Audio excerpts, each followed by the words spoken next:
Sarah, off to you. Okay. Hello, welcome to the inaugural OHSU Inventathon. We are so happy that you are here. My name is Sarah Biber, and I lead the Surgical Innovation Program at OHSU.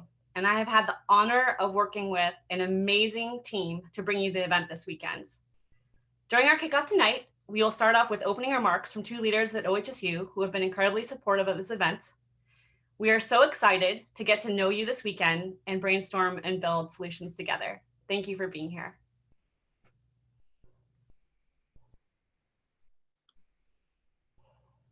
I want to start off with some opening. To start, Dr. Jane Jacobs, the 5th president of OHSU, has prepared some recorded remarks for us. Hello, my name is Danny Jacobs, and I am the president of Oregon Health and Science University. It is a pleasure to welcome you to the inaugural Inventathon at our institution. We are excited to partner with MIT Hacking Medicine and more than 20 academic and industry partners to bring this virtual healthcare event to life. Over the next few days, hundreds of bright minds and big thinkers will convene to put their problem-solving skills to the test and search for solutions to some of healthcare's most pressing challenges. Teams will work virtually to design, build, and pitch medtech and digital healthcare solutions to problems ranging from surgical procedures, early disease detection, rural health, to the management of chronic conditions and health equity. As regards the latter, we are eager to use this event as an opportunity to bring people together to tackle critical issues related to healthcare disparities. The COVID-19 pandemic has further exacerbated these long-standing healthcare disparities and has created an even more urgent need for innovative solutions to advance health equity. Engaging in an event like this allows us to step outside our normal traditional boundaries and consider what else is possible. It allows the freedom to imagine worlds beyond those we already know and ask, why not? It is the power of innovation that will allow us to develop new ideas and different perspectives. So this is the mindset that will create tomorrow's breakthroughs, and it's this pioneering spirit that anchors OHSU. Our mission is to enhance the health and well-being of all Oregonians, and the culture of innovation and collaboration we've established here at OHSU directly contributes to our ability to do so, in my opinion. So we are proud to host this event, and we are so pleased you've decided to join us. So thank you very much. Next, it is my pleasure to introduce Dr. Ken Azarow, chair of the OHSU Department of Surgery. Dr. Azarow joined the pediatric surgery practice at OHSU after a 25-year career in the United States Army and a 5-year term at the University of Nebraska School of Medicine and Children's Hospital of Omaha. In the military, he completed tours in Iraq and Afghanistan and attained the rank of colonel. He has served as a director of the American Board of Surgery and as chair of the Pediatric Surgery Board. He's a fellow of the American College of Surgeons and serves as chair of the Pediatric Surgery Advisory Council. Ken, take it away. Thank you, Sarah, and welcome to everybody.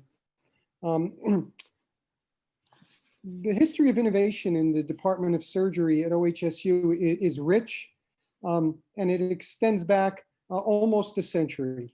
In the mid-1950s, Albert Starr met Lowell Edwards, and in 1960, the Starr-Edwards valve was born. It was the first heart valve, and it dominated the field for over 50 years.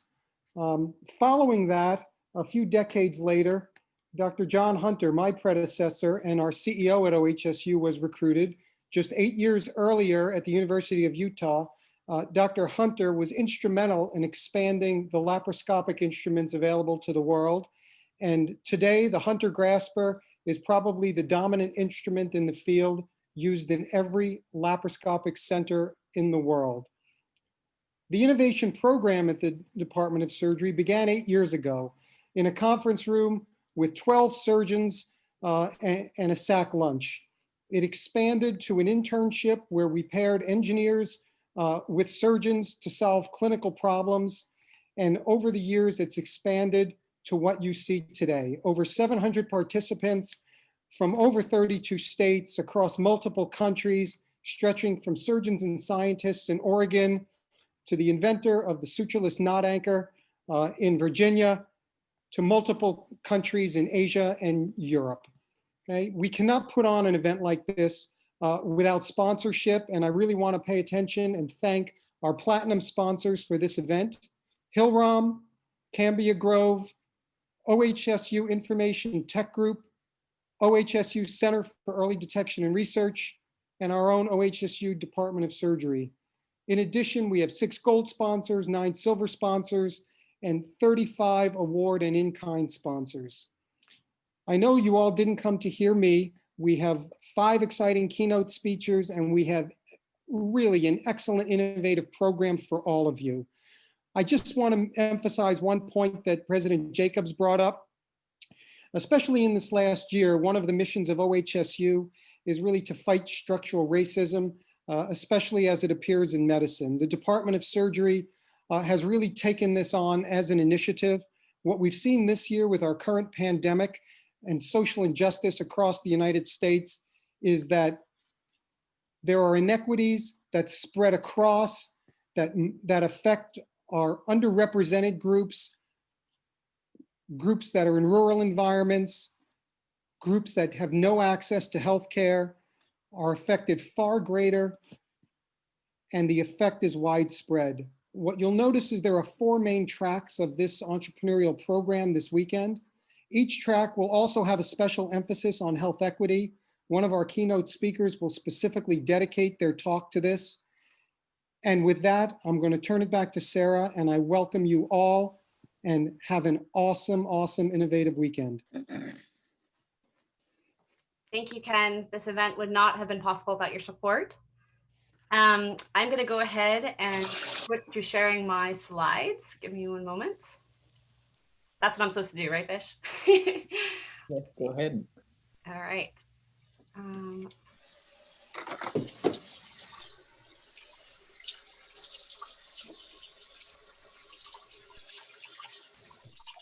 Can you see my screen?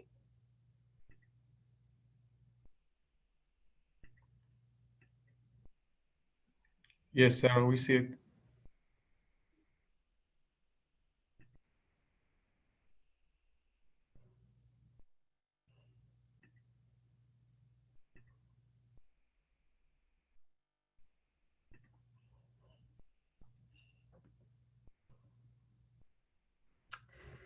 As Ken mentioned, it has been wonderful to have the opportunity to partner with MIT Hacking Medicine and build off of their incredible health hackathon model, which you'll hear more about later on tonight.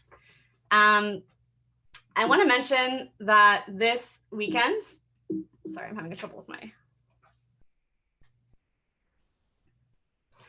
I want to mention that this weekend, we are joined by more than 500 participants from over 200 cities in 19 countries. The best solutions emerge when we can bring together diverse perspectives and experiences, and we're very excited to be doing that this weekend. In addition to incredible international representation, we have participants from 32 states across the US. And I want to mention that this is not a typical coder hackathon. This event is for everyone. The event-a-thon is open to people with diverse expertise, from students to thought leaders. So we are very excited to bring all of you together this weekend to make healthcare better. That is why we're all here. In addition, we're excited to use this as an opportunity to help guide people through the needs-based innovation process, to hopefully kickstart some impactful new ideas and inventions. It's a great opportunity for interdisciplinary teamwork. In addition, we hope that the Invent-a-thon will help grow our innovation ecosystem and help you grow your network of collaborators.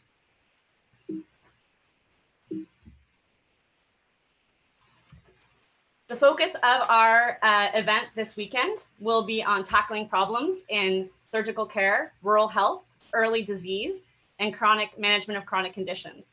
I also want to mention that within each of these tracks, we are strongly encouraging teams to tackle challenges related to healthcare disparities. And we'll have additional prizes specifically focused on solutions in that space.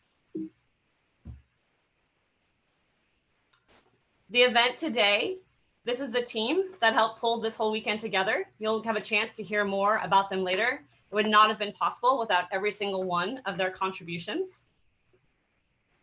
And I also want to mention that here's the team that made the virtual event work. So I want to give a special thanks to Bridget Barnes, who was on our steering committee, and to her incredible team at ITG.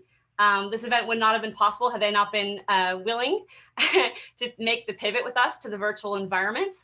And Bridget attended every single steering committee meeting over this past year, and I'm incredibly grateful for her support and the support of the Jillian, Lisa, Tia, Brittany, and others at ITG. I also want to thank the Microsoft Teams group, as well as the group at LastLink that helped bring this virtual event to life. The event would not have been possible without our incredible sponsors. Thank you for your openness to bringing people together in new ways to advance innovation and your commitment to making this event a success. I want to thank Hillrom, Cambia Grove, OHSU Department of Surgery, OHSU Center for Early Detection and Research, OHSU ITG, as well as our gold sponsors, our silver sponsors. In addition to that, we have had more than 50 academic and industry partners involved with this event, many of whom participated with on our implementation team, and we're extremely grateful for your contributions.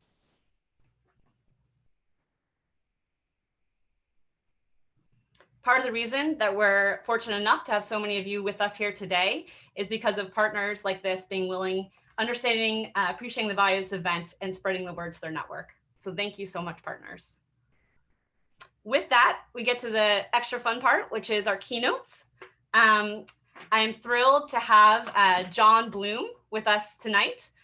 He is the CEO of Podiametrics, which is a startup company that he founded and actually launched out of MIT Hacking Medicine weekends. Podiametrics is a care management company with the leading solution to help prevent diabetic foot ulcers, one of the most debilitating and costly complications of diabetes. I believe he'll be touching on that in his talk today. I also will be hearing from Dr. Nadine Hachach-Haram. Nadine is the co-founder and CEO of Proximie.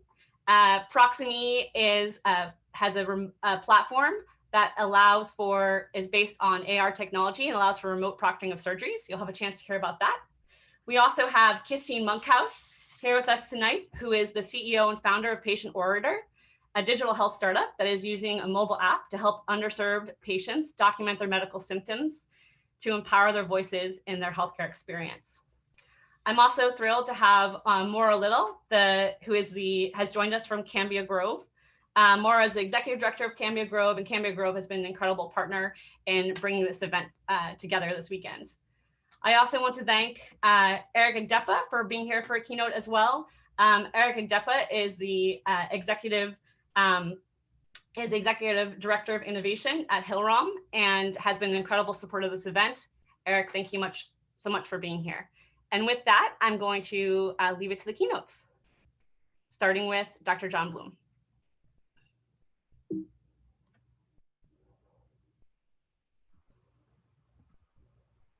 All right, hopefully I am, you guys can hear me okay. Can you guys see me? Wait, hold on. That might help. How about now? We see you. Yes. All right, one second, guys. And I have to seize control of the screen from somebody else. As long as you guys are okay with that, I'm going to take it now. Go for it. All right. So holy smokes, excited to be here. I was looking at my calendar and I'm realizing that we founded one day and 9 years ago at the first Hacking Medicine event out in Cambridge, Mass. Gosh, yeah, 9 years ago, holy smokes. So I'm gonna tell you a little bit about our journey from just what it was like to be at a hackathon to try to build up a company. Share with you a little bit about what's happened since. Of course, a lot's happened since then.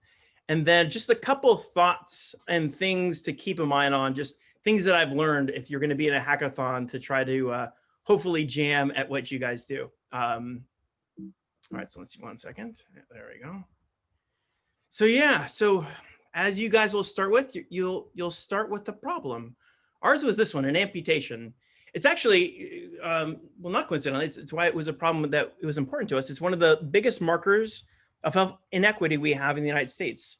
Black Americans are 3 times more likely to suffer an amputation than white Americans.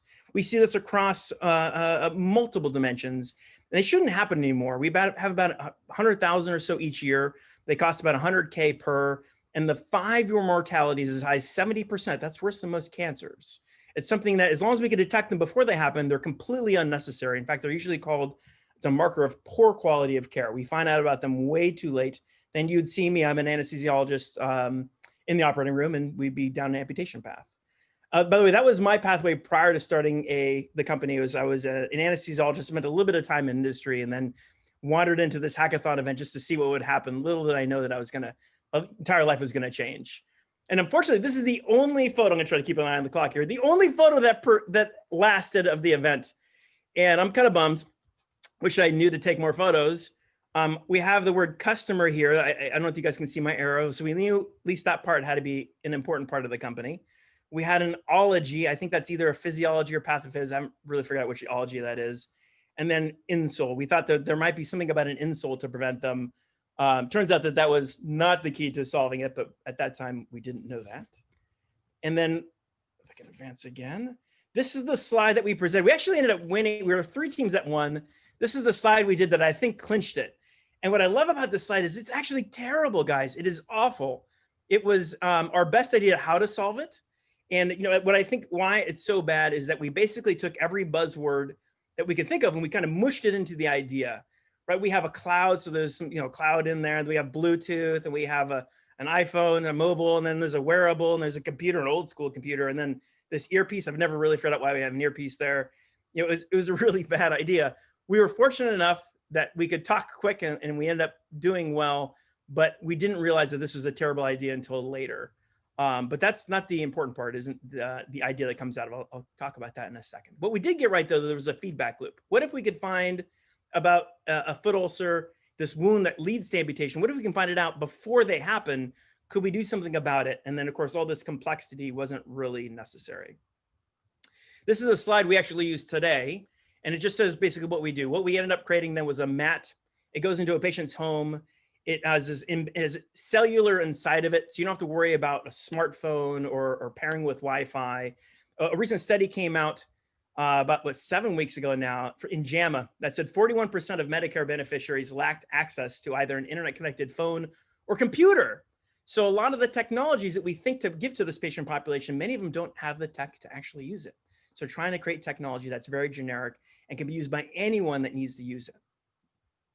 Also, in addition, we have a nursing program as well, a care management layer that not only takes in data, we're looking for early signs of tissue breakdown and then hand it off to our clinical team to try to prevent bad outcomes from occurring. So this is a study that just came out last week. It was with Kaiser Permanente. We had a very, very high risk cohort in the mid-Atlantic region. To give you a sense of it, over half of the patients already had a partial foot amputation before we took over their care. So very, very high risk in terms of diabetic foot. What we saw is a 71% reduction in amputations in the 1-year program, a complete elimination of all major amputations. In fact, what we see in almost all sites is either a complete or a near complete elimination of major amputations. We saw a 52% reduction in all-cause hospitalizations, a 40% reduction in all-cause ER visits, and a 27% reduction in all-cause outpatient visits.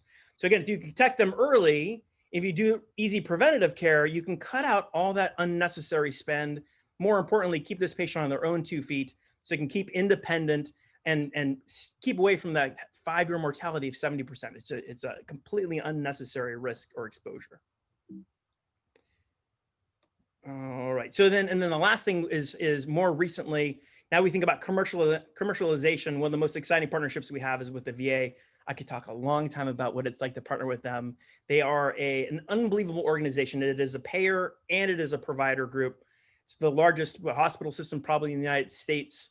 And for us, we created this initiative to end diabetic limb loss in the VA. Unfortunately, they put out a blog post recently that showed similar, right? That we've been able to completely eliminate major amputations in the sites that we'd looked at. But no one should have to lose a limb to diabetes. Okay, so a few lessons then that we learned, or that at least I've seen now, in taking an idea from a hackathon and trying to get it out to the hopefully the many patients that need whatever it is that you guys come up with.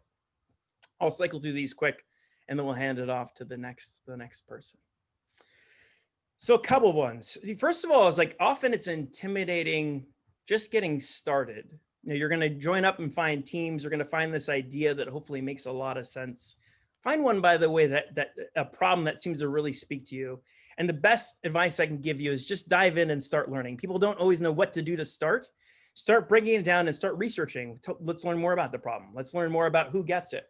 Anything you can think of, it just starts to get immediately into the ability to start to, get forward motion and move things along. A weekend feels like a long time. It totally isn't. So immediately get started, start researching, breaking it up, and having discussions about what it is that you're learning. I'm a physician, which means I've built into me a bit of a problem. I like to have perfect data. We like randomized controlled trials. And often the doc can, I know there's a lot of people can have the same issue. We're also realists. So often we'll say, oh, that'll never work. And resist the temptation, whether you're a doc or not. This is a time for you to put out crazy ideas too. Don't kill them too early. It's so easy to say, oh, that can't be done. Our idea, prevention doesn't pay. That's what everyone told us. Prevention doesn't pay. We were fortunate we hung with it a little bit longer until we really found out that we can charge health plans to make a very successful business by doing prevention. So try not to kill ideas too quickly as you're working through them. This is another one, which maybe it's mostly for the docs in the group, but it's also for everybody, is that you're never going to have perfect information in business. And certainly in a weekend, you're definitely not going to get perfect information. A weekend is just not a long period of time. So you have to make decisions and keep going. You have to get comfortable with not knowing all the answers. You remember that slide that I showed that had the black background? That was a pretty bad idea, actually, but we kept working on it. And I think that was the key. Make decisions, keep moving it forward so you're getting forward progress, and then just keep learning. That's the key step, keep researching. I like this one, repurpose anything you can. A lot of what we did, the science was already there for us. We had to find it. But once we found it, a lot of ways all we had to do was build around it and make it usable. The real problem we had to solve wasn't actually amputation, it was one of engagement. How do we keep patients engaged in a platform for 1 year, 2 years, 3 years at a time to get the outcomes that we needed? So really find anything you can, leverage it, and keep moving. Steve Jobs would say, "What good artists create, great artists steal." Find, not necessarily saying that that's a great motto, but if you see it there, if there's something that's available to be used, leverage it and bring it into the idea if it moves you quicker. Just to throw it out there too, another thing that I see often is that you're going to get passionate individuals that join up to a team. And you're all going to be hopefully united by the common mission of solving this problem. And a lot of times, frustration can happen. What I would say is lean into that. Lean into some of those discussions. You're not looking for this one, be careful. You're not looking necessarily for harmony here. You're looking for excellent ideas. And there's a little bit at those discussions, if they're done respectfully, and that's the key thing to keep an eye on, the best ideas can often come at the interface. So one of the best things to do is, you're not trying to create fights, far from it, but as you get really good discourse, some of the best ideas come out at that interface between the two. And then the last one, which is probably the most critical, is that there's a difference between a good idea and innovation. And innovation is commercialization of good idea. If you have something that's interesting, don't stop at the hackathon. For us, I think the single most important thing we had going for us wasn't the idea, wasn't even the problem. It was that we said, hey guys, why don't we just meet up Monday and keep working on it? And that was it. We did. We met up Monday and we kept working on it, and we built into a big company. So that's the key thing. That was the I can't recommend enough, is even if the idea isn't really seasoned up, but you're kind of clicking, make an excuse and keep going forward.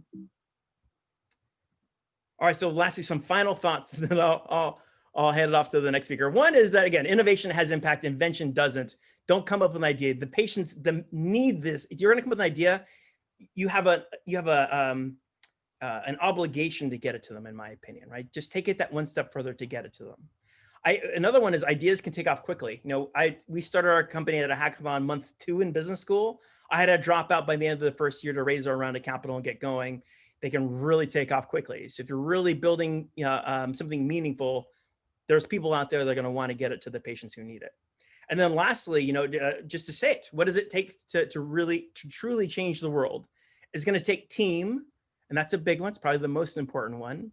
It's going to take grit. So you got to work and just keep pushing, even though often people will say, prevention doesn't pay in our case, and dedicated time. If it really makes sense, make the time to keep cooking. With that, I'm so excited to see what you guys build. It literally changed my life. 9 years ago, I had no idea that I was going to be an entrepreneur. And now here I am. I can't imagine doing anything else in the world. Excited to see what you guys build, everyone. Cheers.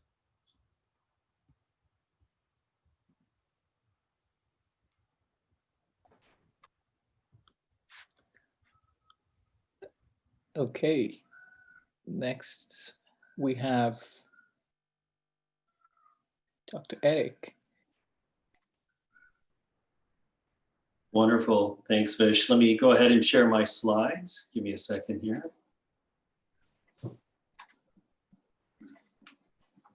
Share. I hope all of you are inspired. That was wonderful, Dr. Bloom. Thank you so much. It's a privilege to be part of this keynote panel and to follow those inspirational words. I'm the Executive Director for Innovation at Hillrom, and we're a multinational company serving our customers across the different care settings in acute care and post-acute. And I'm grateful for Sarah and the organizers for having me spend a few minutes here, and want to share with you this concept that I think will bear fruit for you during this Inventathon, but also for the days and years, hopefully like Dr. Bloom's experience down the road. And even though this applies and has applied to our corporate R&D efforts at Hillrom, I really do believe in this idea of embracing compassion and the sense of purpose. So like many of you, we do what we do in healthcare, in med tech, because of the fact that we're all purpose-driven individuals. And what you heard from Dr. Bloom, I'm sure all of the keynote speakers and all of you are here because you are purpose-driven. And that's just like the 10,000 Hillrom employees that we have around the world. And a small subset of that employee base is my team in corporate R&D. And we're purpose-driven. Every day around the world, we enhance the outcomes of patients and their caregivers. It's as simple as that. So embrace that. But I also want to really focus on this idea of compassion. And you don't normally equate corporate with compassion, but if you give me a little bit of rope, hopefully I'll convince you of this. If you peel back all the layers, compassion really is about alleviating someone's suffering. And so as compassionate, need-based innovators, we ease others' suffering through a couple of ways of being compassionate. The relationships we build with customers, and demonstrating deep empathy. Now, empathy doesn't mean you don't do the necessary primary and secondary market research. As a big corporation, it's part of the course. And even for small companies, gather that data that helps you, build your arguments, read those papers, of course, order those market research reports, do that primary quantitative and qualitative research so you can build your value proposition, you can test it, and you could build a compelling business case. But on top of all that is this idea of compassion and deep empathy. Empathy for the pains, the gains, the needs, the wants, the jobs to be done by the customer. And of course, you could do that through observation. But you could also do it with even the most intractable problems out there with very deep ethnographic research. And we've had really a tremendous pleasure to work with OHSU over the last several years to do multiple ethnographic immersions in the ED, in the OR, And most recently in February, before COVID shut everything down, we had a chance to do what we call data immersion and following the data. We wanted to up our game around data science, and we had our data scientists join proctors from DMICE and from other units at OHSU and spent a week following the data. And that brings me to really, how do you do that?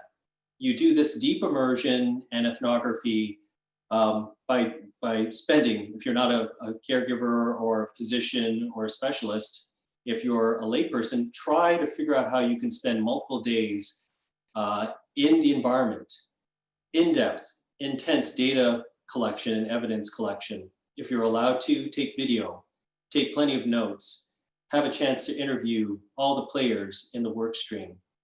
And what that means for us at Hillrom, we have a rule, typically a couple of rules. One is we spend 5 to anywhere up to 25 or more hours in a facility, and do this in multiple facilities to really get a rich ethnographic understanding of the problems. And then the analysis, just another rule of thumb. You won't have a chance to do that over the weekend, but in the future, I really encourage you to do this. For every hour that you're doing your deep ethnographic immersion in, let's say, the hospital, for every hour doing that, spend 3 hours going over your notes, compiling them, synthesizing them into need statements, and perhaps even the earliest seeds of ideas for a solution. And we're also very privileged at Hillrom, and in my group particularly, under the leadership of one of our directors of clinical innovation, Kirsten Emmons, who you'll meet if you join the workshop tomorrow, along with Dave Ribble, another wonderful director of innovation on my team, is to work side by side with nurses who still practice, but they're part-time employees at Hillrom. And so they allow us to have our engineers spend shoulder to shoulder time with them before COVID in the lab, as you see here, and just be available to answer any questions about clinical workflow, clinical issues, and bounce ideas off of the nurses, which is great. By the way, I encourage you, as you meet other people who are clinically, clinicians, clinically minded, or have experiences in a particular problem area, latch onto them, because it's really understanding that need, understanding clinical desirability for your solution is very important, as you can see here. And if you can overlap that with, is it financially viable to a company, your company in the future, and to the customer, then you've hit the sweet spot. So with all of that, I want to give you a few examples in the last 5 minutes of how this deep ethnographic research has helped us. And you can't always do 25 hours in multiple facilities of ethnography, given the speed of how things are today in terms of product development. But with the most intractable problems that you think can't be solved, these deep ethnographic experiences really do help. So one area where we did our market research and we have a right to play is this area of incontinence management. Now, our market research showed that 47% of hospital patients are incontinent. And of that 47%, 45% of them have this reddening of the skin, this incontinence-associated dermatitis. So it's another skin issue that accompanies or is adjacent to, the bed sores that you get or pressure injuries that you get in bed for a number of reasons. And so with that market research, with a deep understanding of the customer needs and the workflow, we identified that a solution needed to address a couple of needs and do one job. One of the needs, obviously, is to preserve patient dignity. And dignity is so important, especially when you think about yourself or your loved ones, your mother, your father, a friend, sitting in their own urine or feces for hours because of just the challenging workflow that nurses have and the problems of detecting an incontinence event in a timely fashion. The second need is to reduce the risk of those risk factors that lead to bed sores or pressure injuries and those other skin conditions like IADs. And then finally, job to be done is how can we help our caregivers be notified so that they can be at their most effective at dealing with incontinence management. And so our solution is the WatchCare Incontinence Detection System. Part of that system may look to you like a dumb incontinence pad, but it's smart in the sense that it has a moisture sensor built into the incontinence pad, and it has a wireless, battery-less way of communicating to the bed, particularly to an RFID reader, communicating that through nurse call to the nurse, or in the room, you can see some of the iconography projected on the floor, which is very helpful at night, but also is very discreet in communicating to the nurse in the room that there is an incontinence event. This deep ethnography, also the partnership with customers throughout our product development process, allowed us to understand how to position the antennas in the bed to read these incontinence pads. Very early on, our deep customer understanding of the workflow recognized that these incontinence pads that need to be smart should still be deployed in the same way that nurses are familiar with the dumb incontinence pads. And so we decided that one of the features or requirements would be you can't swap out batteries, it can't be wired, it needs to be deployed in the same way as the dumb incontinence pad. And that's important for adoption as well when you consider the workflow. And then notifications, every unit, and probably every nurse, but every unit, every hospital has different preferences for being notified for incontinence events and levels of incontinence. And in the last minute, I want to share with you on the digital side what we've done to synthesize all of that immersion data. And we did the walk, the Gemba. So that's Japanese and manufacturing speak to walk the line, the manufacturing line. You do that to understand process improvement areas as well as design for manufacturability. But if you replace walk the manufacturing line to understand it and actually walk in the shoes of the patient, that's the patient journey.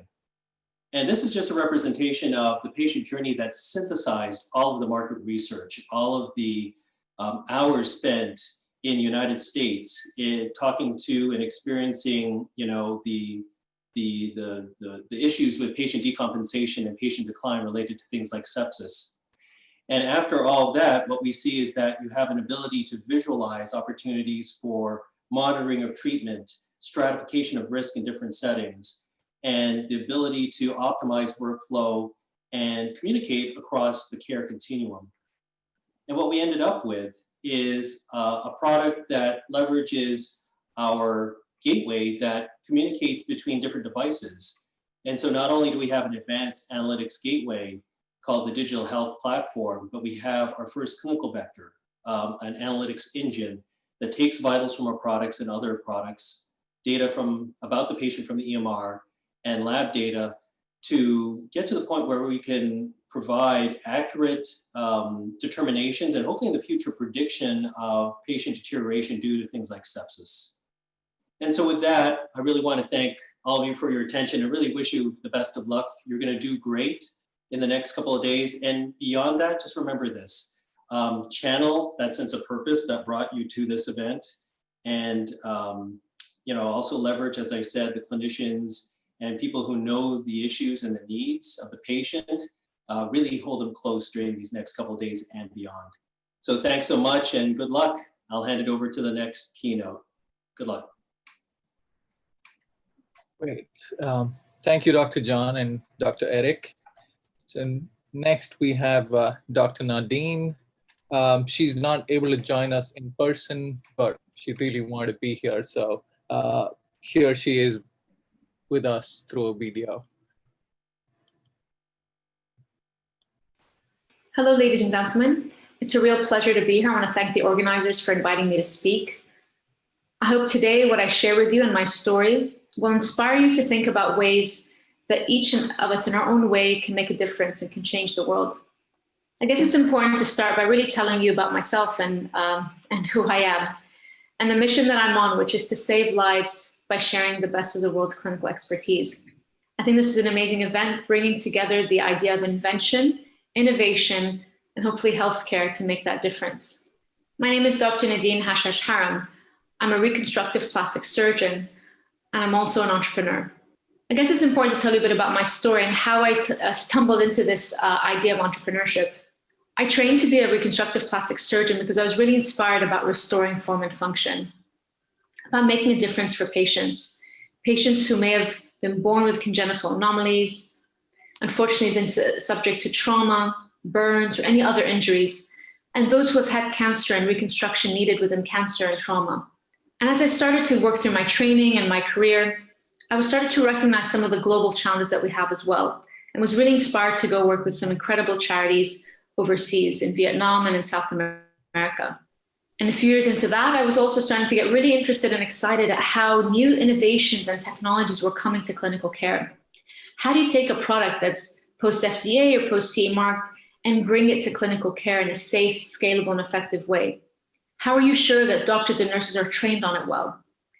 And I think at the end, that all culminated into some real challenges I started to recognize firsthand. Challenges in terms of how we scale techniques, devices, and clinical care effectively. Challenges around variation in care and variation in outcomes. Why is it that patients walk into one hospital and have a very different experience than those in another? And when we look at the wider arena, why is it that 5 billion people lack access to safe surgery? And 18.6 million people die because of lack of that access. And so I started to think about how can we ensure that every patient gets the best care the first time, every time. That fundamental right to have the care that is needed, when it is needed, in the place that you live. I started to think more broadly about how communication and connectivity can play that difference in saving lives. That ability to bridge that gap and democratize that access and ensure that you're able to almost force multiply expertise to everywhere that it's needed. And I started to look back at surgery as well. What was the genesis of surgery? How did surgeons work together?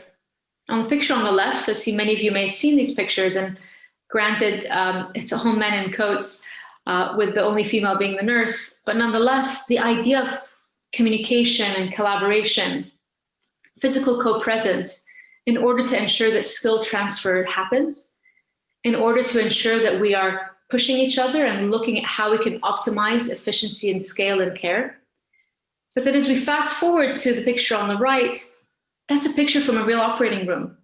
And maybe it's a bit overkill, but we do find operating rooms, or at least pre-COVID, having lots of people flying in, trying to be present, students, trainees, medical students, fellows, visiting fellows, professors from overseas, all trying to get into the same operating room to work and share expertise.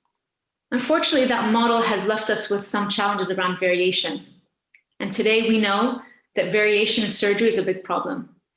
In the US, you're 3 times more likely to suffer complications in surgery between one hospital and another. In Europe, you're 14 times more likely to suffer complications in colorectal surgery between one hospital and another. And the list goes on. And this is all published data that's out there in the public. And so this idea that quite simply where you live will determine if you live was something that did sit well with me.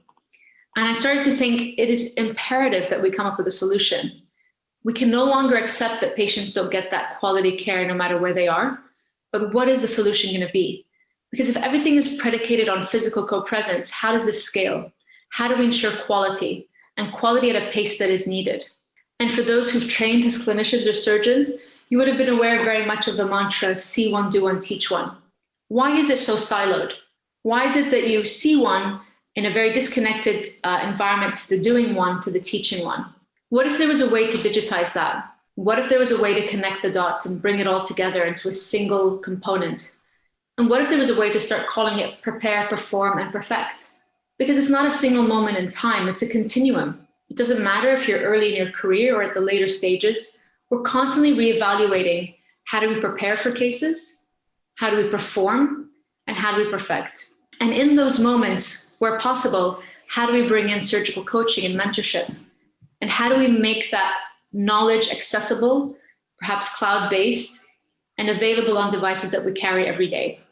And I was very inspired by work that both Atul Gawande, but Caprice Greenberg and her team in Wisconsin did on the concept of coaching, and how we can start to draw analogies from sports and athletes and bring that into surgery in the operating room. And so those concepts that we started to think about is how do we really enable us to prepare, perform, and perfect? Is it about how do we digitize the global operating room, really enabling virtual scrubbing in, live remote preceptorship, live remote proctorship? Dr. Cherry Abraham is a world leader in his specialty. He spends a lot of time traveling to other operating rooms to train and support other surgeons. But at the same time, many want to come and visit him at OHSU. And imagine there was a way to digitize his operating room to allow people to scrub in, virtually, to interact, and the impact that that could have. And that was something that we managed to achieve. Once the problem was so clear and the solution was there staring us in the face, it was a no-brainer. We had to do it. And there's many specialties that it can be used in: cardiology, orthopedics, plastic surgery. And that's meaningful because it means that we're creating a step change in innovation that becomes part of what we do, and a new way of doing things that's going to advance surgery in operating rooms around the world. What's also important to remember is that an operating room is not just about the surgeon. It's about the scrub team. It's about the anesthetic team. It's about all those that play a role in ensuring that that patient has the best outcome possible. And by being able to bring all those different feeds and components into an operation, that's really important if you're dialing in virtually.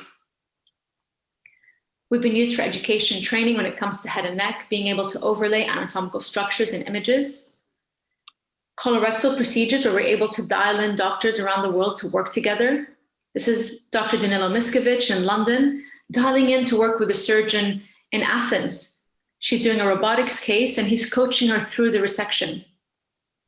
And of course, urology. Archie Fernando is a fantastic female surgeon here at Guy's St. Thomas's. She had a patient who unfortunately had metastatic testicular cancer around his abdomen. The only thing she could do during COVID was to consider, how can we do this robotically to ensure that the patient goes home safely with as least time possible in the hospital. And they were able to dial in Dr. Jim Porter from Seattle, who's a world expert on these complex cases. And they worked through that case together to deliver that care to the patient. Mo went home at day 3. And it's amazing when you hear the description, how she describes the ease of use, the fact that there was no latency, so it was as if he was standing there. This is something we're doing. It's not futuristic. It's actually happening now. And as what we can see here is that not only are you able to dial in real time into the operation, you're able to bring in images and scans that are going to bring that case to life and make it much more meaningful, much more immersive, and much more palpable, as if you're standing there. And taking those anatomical images and being able to overlay them on a patient makes the learning and education so much more comprehensive. Here, they're training students on how to look at tracheostomies. What are the surgical landmarks? Where would you make your incision? And what are the best approaches and the landmarks that you should be concerned about or worried about as well? And finally, it's a real honor that we're able to think about these solutions beyond just an operating room. And being able to use these solutions to support our armed services and our men and women on the front line is so critical. It brings support, comfort to the teams on the ground that are working in those really difficult environments. And it ensures that we're able to get all the specialties to every case where it's needed. And as we start to think to the future, what about taking it one step further? Imagine that we were in a world where space and medtech could come together to save lives globally. I think it's important to recognize that today 5 billion people lack access to surgery, and 18.6 million people die every year. That's more than TB, HIV, and malaria put together. And so the question really is, if not now, when? When are we going to start to prioritize surgery and think about how we can leverage solutions that are going to make surgery accessible, safer, effective? And imagine a world that was connected with low orbiting satellites and 5G that enhanced the connectivity and ensured that we could bring care to every person who needed it anywhere in the world at any time. Imagine a world where space tech, 5G, and health tech come together to ensure accessibility and scalability. It might feel really futuristic, but I really feel that we're a touch away from that. A touch away of bringing these great solutions to our operating rooms, digitizing every operating room, every cath lab, every makeshift room around the world to crowdsource that expertise and deliver it to anywhere that it's needed. And really, my ask is, for those who are inspired and interested in thinking about how we can change the world together, how we can enhance the quality of surgery and care, then please join me on this journey. Join me on a journey where we continue to combine the best of human expertise and the latest and the most advanced technologies to make a difference, to really ensure that every patient gets the best care the first time, every time. Thank you very much.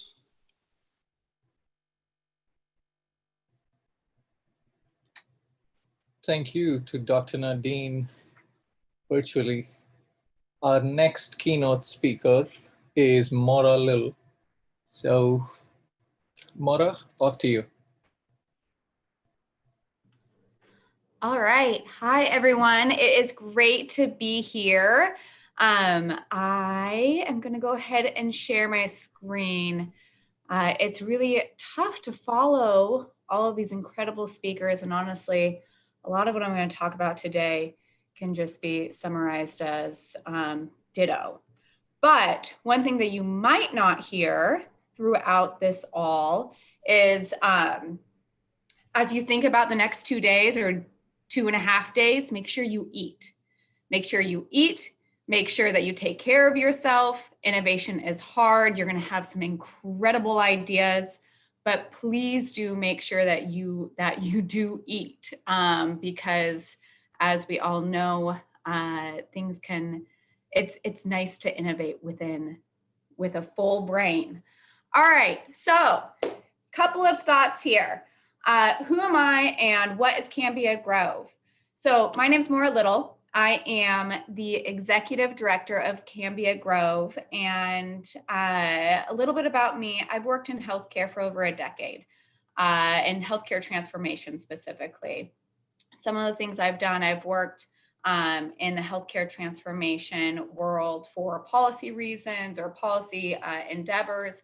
I've worked in healthcare transformation, looking at ecosystems, building ecosystems to support innovation from a state level, specifically Washington State.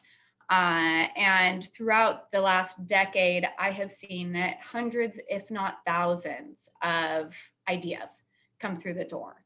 They have all been really exciting. Well, I shouldn't say all. Most of them have been really exciting. Most of them have had the promise of game-changing proportions. But what I would say, and what I'm going to talk about as I go through my slide deck, is that there are a couple of things that have really stood out over the last decade that I hope that I can inspire you or put that nugget of information in the back of your head as you go through this OHSU Inventathon.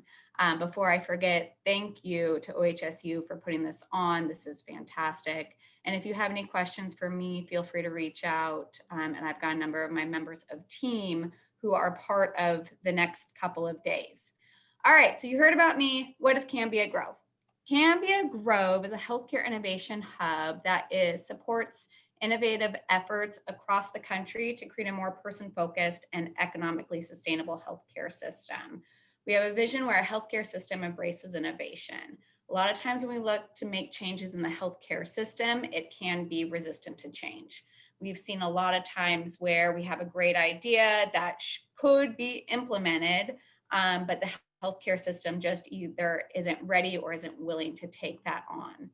Our mission within this whole complex world is to advance impactful innovation, and we do that with our goals in mind of driving a healthcare ecosystem in which impactful innovation can thrive. And we do that through the optimization of infrastructure, incentives, and culture. The goal is really dense.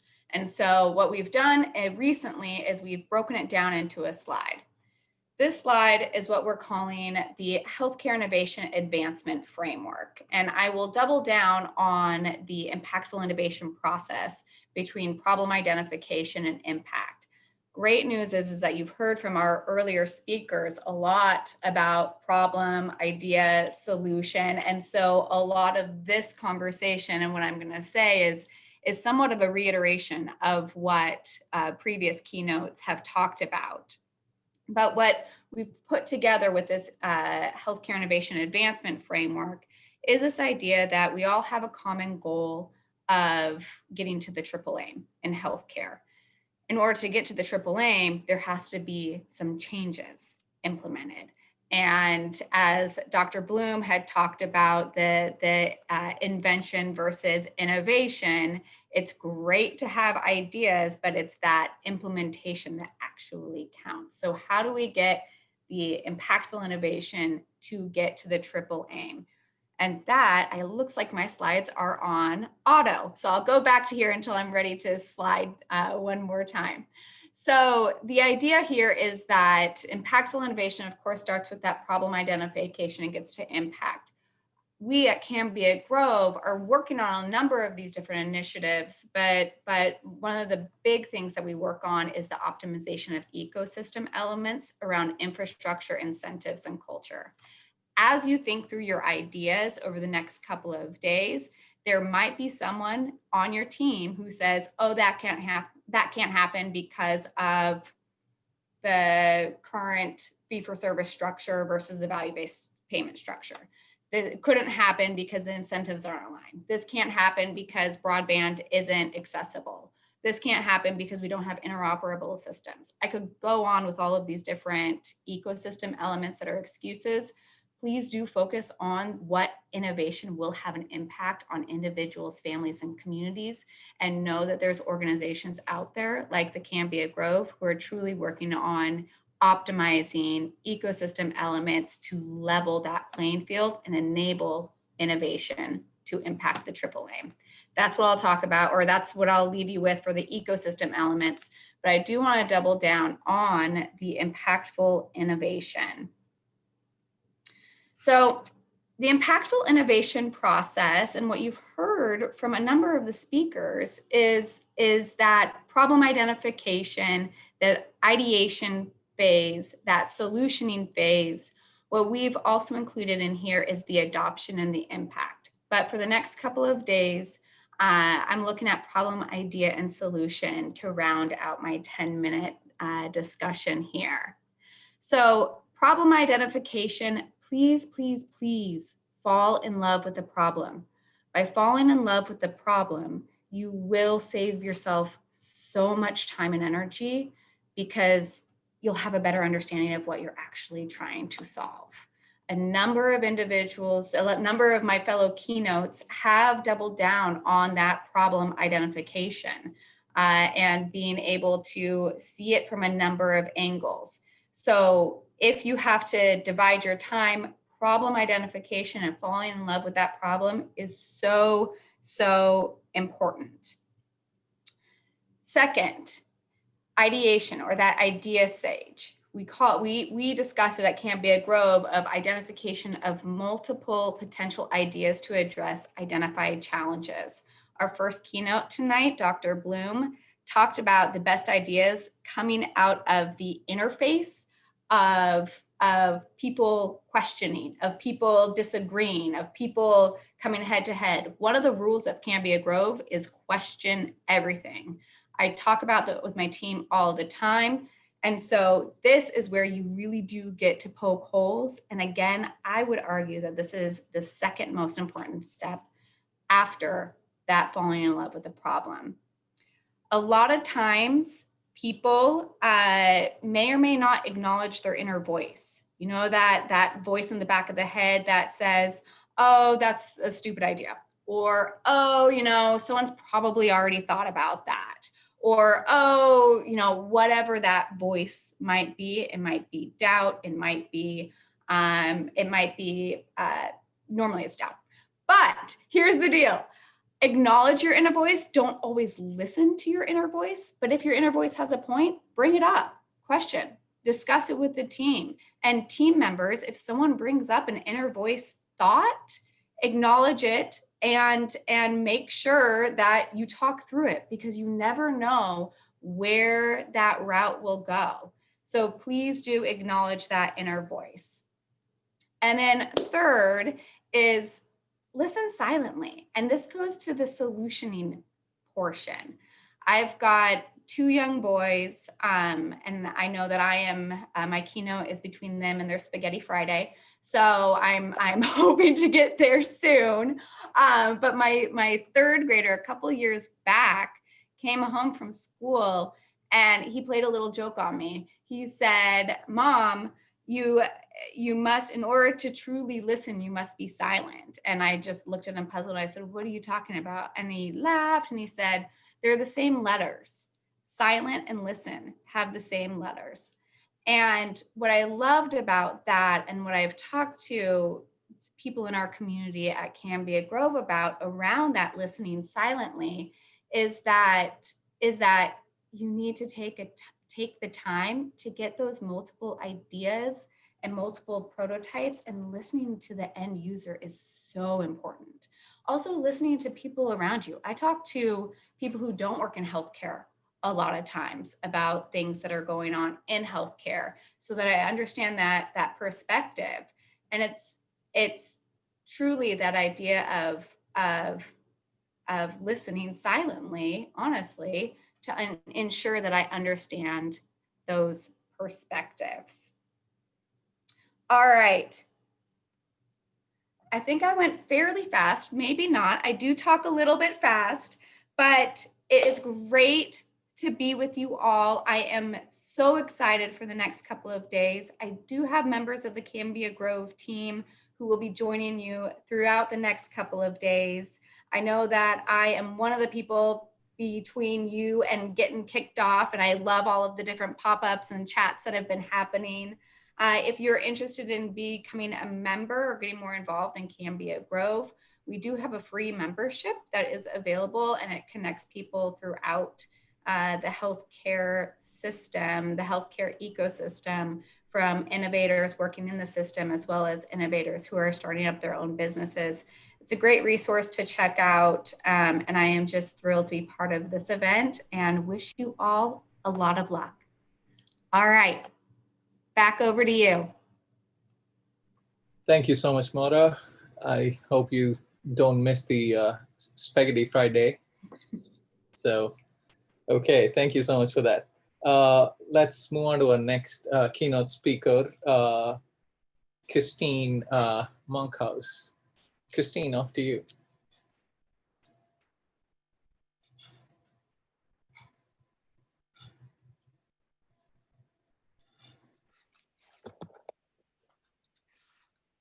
Can you see my slide deck? Fish? We see you. Not yet. We see you though.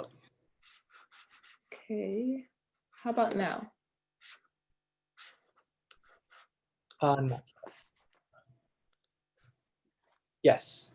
Okay, perfect. Before I get started, I just would like to say thank you to OHSU for having me, and I'll just get right into it. So my perspective is dual, both from a patient perspective and the entrepreneur.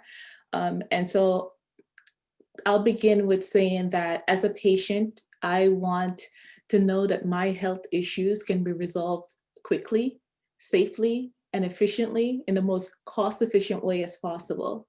But as a Black woman, I want to be treated as a human being each time I encounter any kind of healthcare setting, because every day, every fiber of our society tells me that I'm not worthy of an equal opportunity because of the color of my skin to achieve optimal health or the best possible health outcomes as my white counterparts.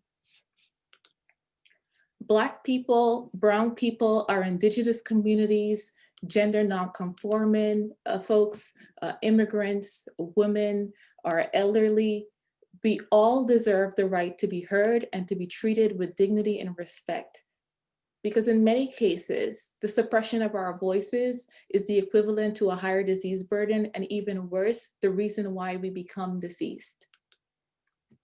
Digital health can bridge gaps in healthcare disparities. For example, I created the Patient Orator app to help patients document changes in their medical condition so they can remember and communicate effectively with their care teams. We've created a structured way for folks to document their medical symptoms, as I mentioned before, so that their voices can be empowered. We're bridging communication gaps that exist currently, because what happens with patients when they encounter, especially our minority patient population, when they encounter healthcare settings, there's fear and anxiety of being judged or stereotyped. We're bridging that gap. Our innovation was inspired by my patient journey. For 3 years, I was delayed treatment, which caused me to live in critical pain and led to a critical pain crisis. For 3 years, I was undertreated and wrongly diagnosed. And for each year that this happened, I was in horrible pain. I witnessed firsthand what the negative impacts are of a siloed healthcare system where my medical information stayed stagnant in the system that I was being treated in. So the healthcare system refers to this as interoperability, but truly I look at this as the difference between life and death and the difference between living in agony and living freely. It had taken the sixth doctor to finally listen to what I was saying and recognize the pain in my voice. She exemplified humanism. She listened with compassion and empathy. But of course, by then, I had to endure painful pain injection therapy before I'd be alleviated of my pain, but only temporarily. My health journey, in combination with my experience on the front lines and my advocacy work through Patient Orator, led to this innovation that is helping to empower our ethnic minority groups and chronically ill underserved communities.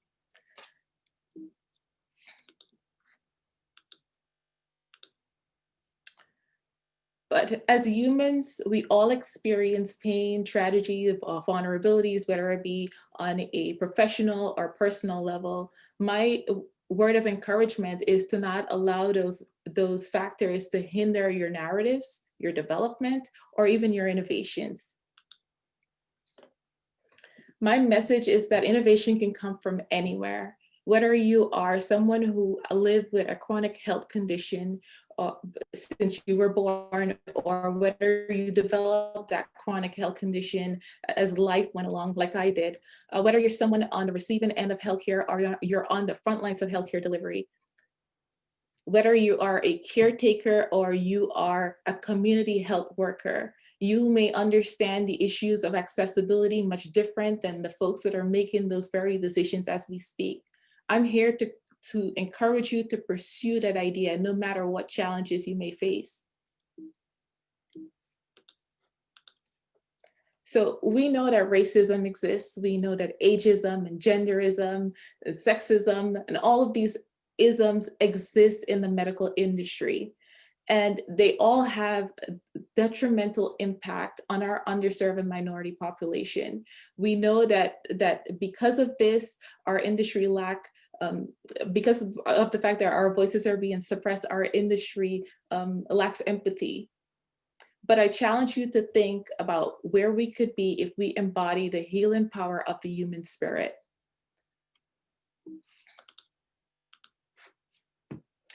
Lastly, I want to remind you that your voice matters, that regardless of the pain that you've endured, the struggles you face, or the injustices that have been inflicted upon you or your communities, that your voice matters, your ideas matters.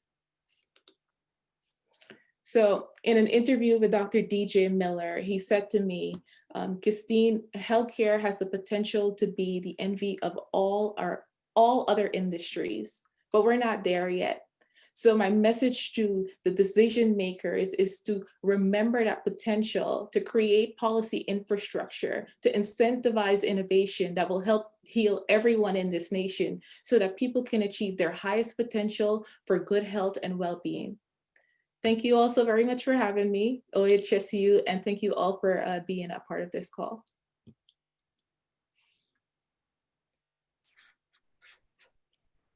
Okay, thank you so much, Kistein. That was great. Okay, so Sora, back to you.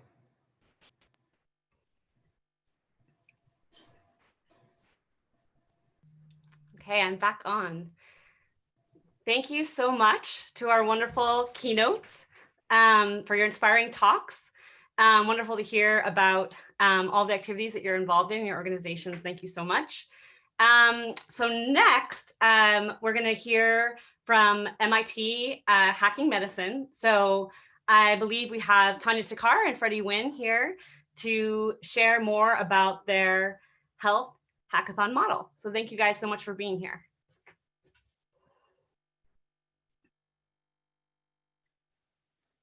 Great. Hello, everyone.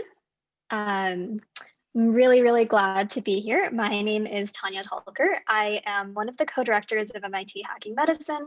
And today, together with Dr. Freddie Nguyen, who is also a former co-director of MIT Hacking Medicine, has been really involved in helping spread the MIT Hacking Medicine Hackathon model. We're super excited to partner with OHSU to bring the programming for this weekend here for all of you guys. And so what we'll be doing today is essentially going over a brief overview of what MIT Hacking Medicine is and what a healthcare hackathon looks like for those of you who are new to the model. So we at MIT Hacking Medicine have a mission to be able to democratize healthcare innovation. So we aim to infect, energize, and empower a diverse global community in healthcare entrepreneurship and innovation so that we can scale medicine to attack and solve healthcare problems. MIT Hacking Medicine has pioneered the idea of a healthcare hackathon. So for those of you who are familiar with the word hacking, you might be thinking, what is a hackathon? How does this relate to the word hacking? And for most people, when we think about the idea of hackathon, we think of the idea of someone, on a computer trying to, gain unauthorized access and to break into a system. But we don't want to do that this weekend. What we're actually going to be doing when we're hacking is applying creatively ingenuity to be able to solve the most pressing problems in healthcare and create solutions such that we can really make a change within the healthcare space. So what is a hackathon? It's a combination of a hack and marathon. For the next about 48 hours, you guys are going to be working together. It will involve a lot of teamwork. So after this, and we'll go over this as well, you'll be getting into teams based off of problems that you are passionate about trying to solve together. You will also be focusing on coming up with really innovative solutions to be able to solve these problems with your teams and be able to bring a solution that will change the infrastructure. And finally, it will be really intense. So as one of the keynotes mentioned before, really make sure that you are taking the time to eat and to take a little bit of rest, because there will be so many ideas floating around and so many things that you'll want to be able to solve and think of. And it will be extremely intense, but I promise you that it'll be worth it. So health hackathons are not really like other hackathons. Some of you may have been to other hackathons that have been held by other organizations, but there are a few ways in which we are different. So the first is that there's no need to code. You probably won't get the chance to code tonight. If you would like to come up with a solution that requires coding over the weekend, then you should definitely go for it if you do end up having someone on your team or would like to get into that. But there's no need for that. We do find that there are a decent number of solutions as well as pitches that come out by the end of this weekend that end up relying on other aspects or mocks that will demonstrate the ability for you to come up with a solution but don't require any actual coding. Another emphasis that we have is that our health hackathons are very interdisciplinary. So we encourage that you guys will be working with teams that have individuals from all different backgrounds, healthcare, business, design, and engineering, all coming together, and that will form the strongest team. We also make sure that you guys are focusing on problem-centered work such that you focus on real user needs. You want to be able to identify the crux of the problem, where it's coming from, and who your users will be before you move on to actually defining your solution. And finally, while it is definitely great to be able to think about different ways and solutions that you can have for your problems, you also want to be grounded and make sure that you do have a solution that is feasible and viable to move on from this weekend and be able to make it into a real product and really affect the healthcare industry. So we at MIT Hacking Medicine have held hackathons across the world. We've started off with our flagship event in Boston, have expanded to over 30 countries and many organizations that we have partnered with. And so we're really happy to be able to work with OHSU to bring this hackathon that's centered in Portland, but obviously welcomes individuals from all around the world. Our impact through our healthcare hackathons has been wide-reaching. So in the years that we have been active, we have seen over 50 plus companies that have come out of our hackathon in 4+ years. we have found teams have raised over $253 million in funding from a wide variety of venture capitalists and have gone through various accelerators like Techstars, Rock Health, and Y Combinator. But the most important thing that we really appreciate about what we have done with our healthcare hackathons is that we have affected real patients and started real clinical trials. And that's really all that matters to us. Individuals have been able to go out and make a real change in the healthcare industry and space.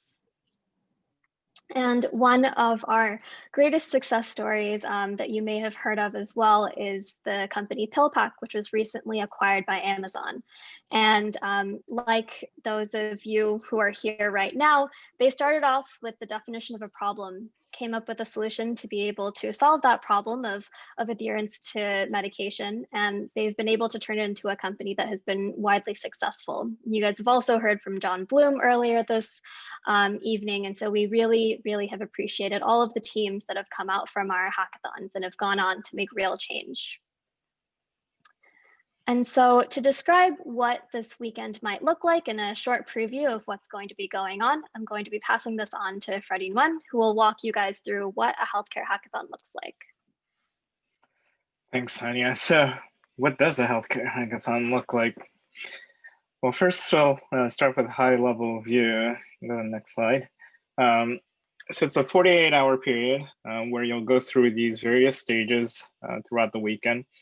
And right after this session, you'll go into a session where you'll be doing problem pitching and really trying to hit on what are the problems that you're looking to tackle this weekend, mixing and mingling with other participants to identify some fellow team members to help you tackle on those issues. And then most of the weekend on Saturday through early Sunday will be this continuous process of hacking, getting feedback, and iterating through the process. And on Sunday at the end to do your final presentations.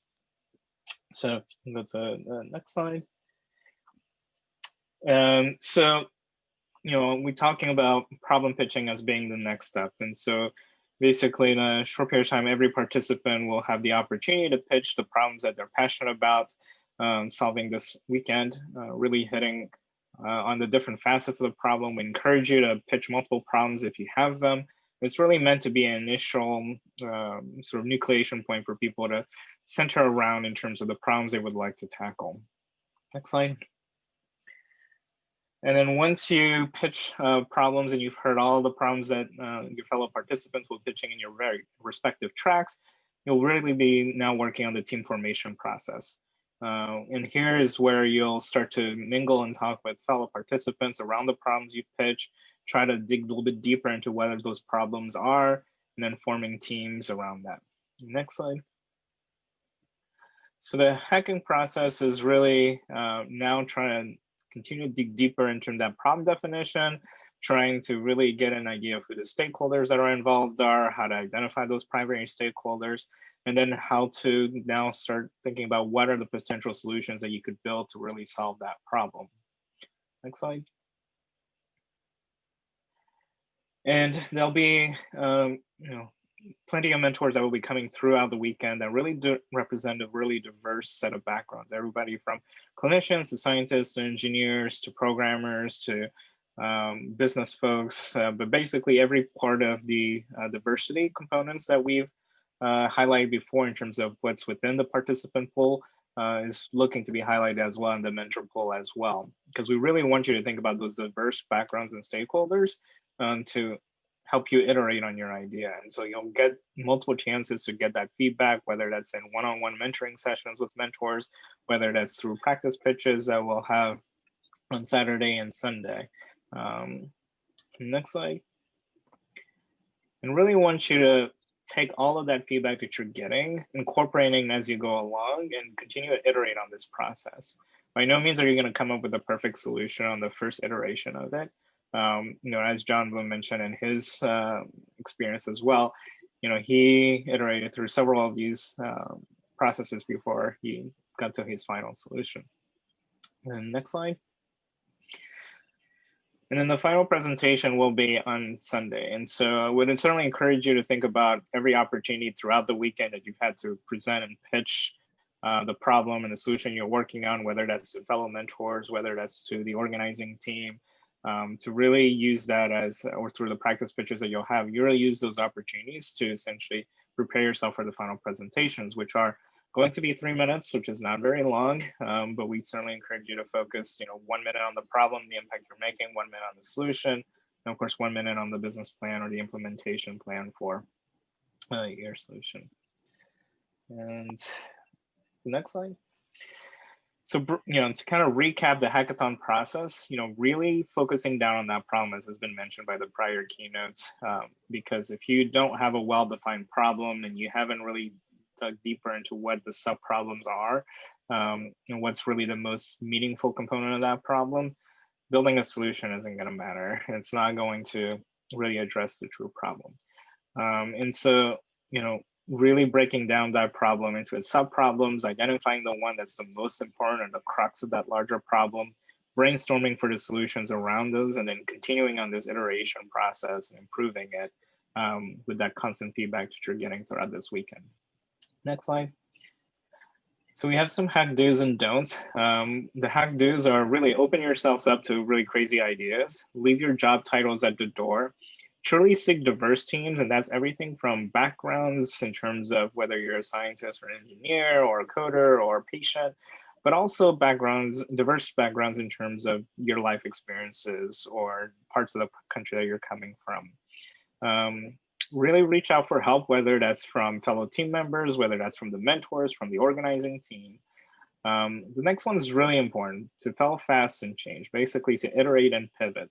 And here is, definitely do some due diligence in terms of, the solutions you're trying to develop to see how well it would work out. But if you're hitting a lot of walls and barriers in terms of, how to make the solution work for the problem you're trying to solve, don't be afraid to jump to what another potential solution might be to solving that problem. And of course, being very centered on focusing on the problem. Because, we're not here to just build new pieces of technology. We're here to really build solutions that truly address the problem.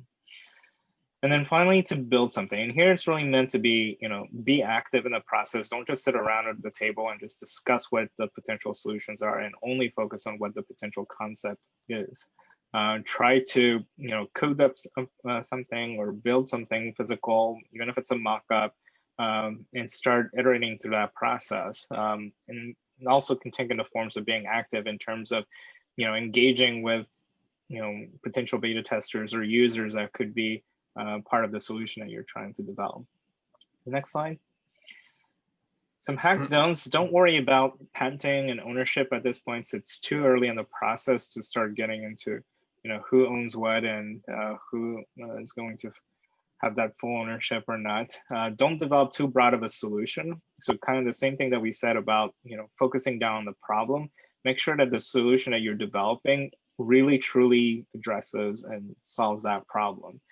Think about the minimal viable product. Don't just start adding on new features to the solution just because it's, a nice new feature to have or new bells and whistles, but doesn't really address the original problem. Obviously, don't be negative in terms of your interactions with your fellow team members, and also don't be shy. So, and by that same token, don't monopolize the conversation on the flip side.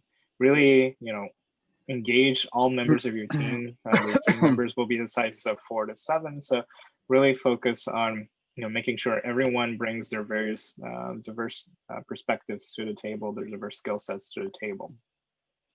And don't just talk, as I mentioned. Really take action, try things out, take your ideas, test them and with some of the mentors, test them with other user groups, go out and really, get people to push back on you in terms of the solution that you're trying to develop.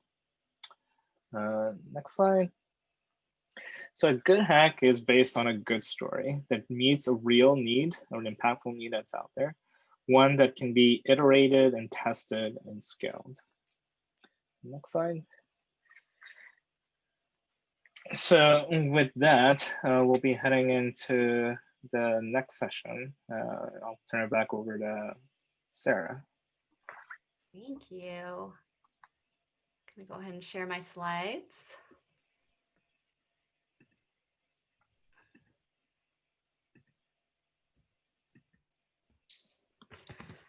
Thanks so much, Tanya and Freddie. It's been really wonderful to work with both of you and to have the opportunity to partner with MIT Hacking Medicine to learn from your model. We're really excited to be able to implement that this weekend. Okay. And once again, I just want to mention that this event would not have been possible without our incredible sponsors. I want to give a special shout out to OHSU Cancer Early Detection Advanced Research. Sorry, I fumbled your name earlier, but we have been incredibly grateful for your support. Okay, so on to the next slide. So you've got to hear a bit about how this will work, which is fantastic. I do want to go back to a slide I accidentally skipped over earlier and reiterate that as you heard, this weekend you will be joined by hundreds of participants from over 200 cities in 19 countries with a wide range of expertise. So this event is for everyone, from students to thought leaders. You do not need to be a programmer, as Tanya and Freddie both noted, in order to contribute. We are thrilled to have healthcare providers, software developers, designers, researchers, engineers, and entrepreneurs joining us this weekend. You can see here from these figures, which is the data of all of you guys, that we have an incredibly diverse representation here, both in terms of our participants and also in terms of our mentors, in terms of their expertise. So thank you all for being here. We encourage all of you to take advantage of this opportunity to team up across disciplines and to form multidisciplinary teams to develop your projects over the course of the weekend. We'd love to see teams made up of people with all sorts of expertise. We don't want to have teams of 5 engineers, 5 doctors. So please go outside your comfort zone a bit and maybe meet some new people and team up with them and learn from their expertise. Tanya and Freddie already talked about the model. I do want to also mention that we will have the opportunity for folks here to compete for prizes. Once again, these are our tracks: surgical care, early disease detection, rural health, and management of chronic conditions. And we are encouraging teams to focus on healthcare disparities related issues within all of those tracks. So this is a bit more on our prizes. We will also be having a post-hack event where there will be additional prizes on April 21. We'll talk more about that at the end of the event. However, these are the prizes that will be available for the event this weekend. And hopefully those funds will help some people further grow the projects that they start this weekend. We have put together, this is a bit about what the weekend will look like. We've put together an exciting weekend for you. So later this evening, after this, we will head over to the breakout problem pitching sessions by track. And then after that, where everyone will have a chance who wants to pitch a problem for 60 seconds or more than one problem. Some of you who have been paying attention to the chat may have noticed that there's already a form available for you if you'd like to submit your problem now. Go ahead. Many have already done so. And that will get you in the queue for your track to get up and give your 60-second pitch.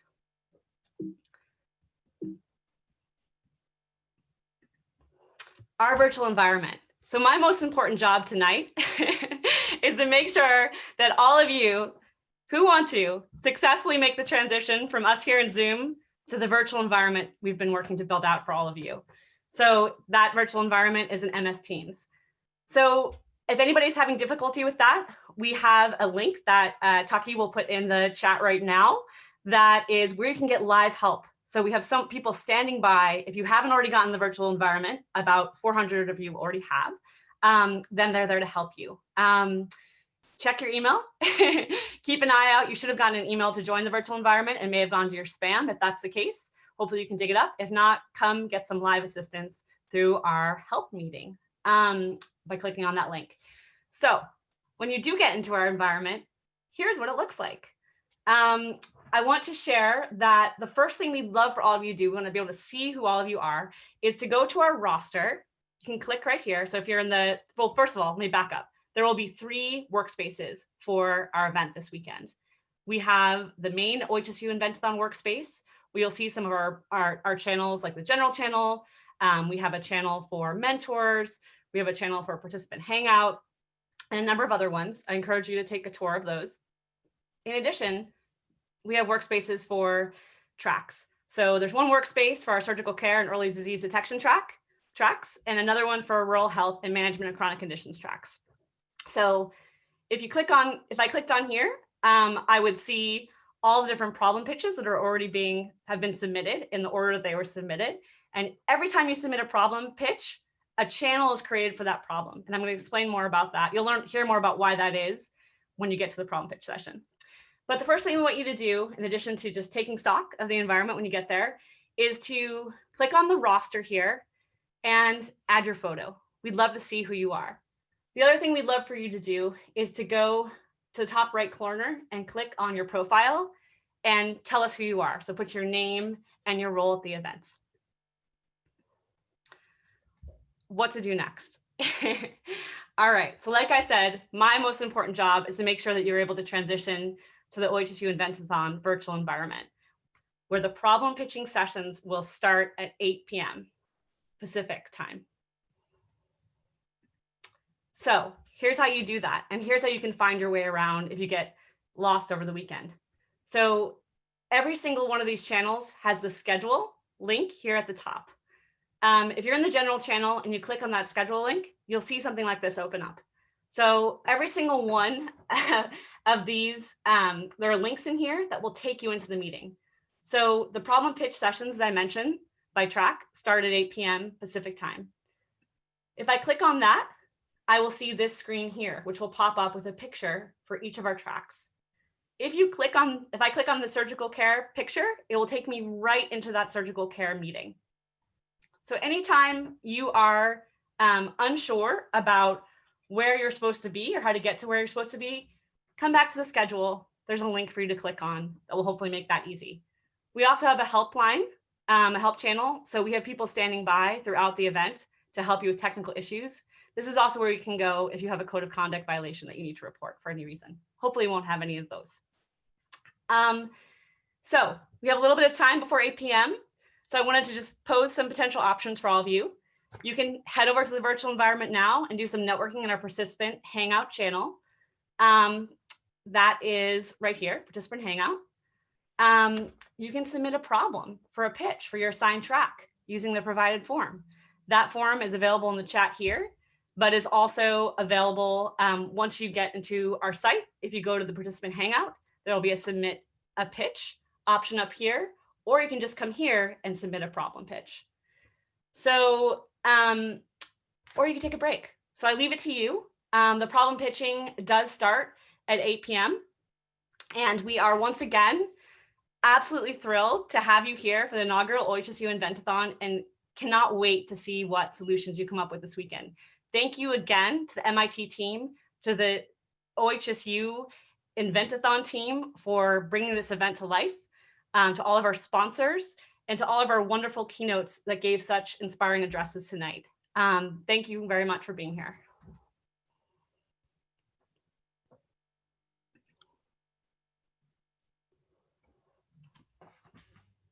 And see you in the virtual environment. Oh, last thing I'm supposed to say, you can click on also links in the chat right now that Taki is placing there, where you can also go right into the problem pitch for your track, problem pitch session for your track. Thanks, guys. See you soon.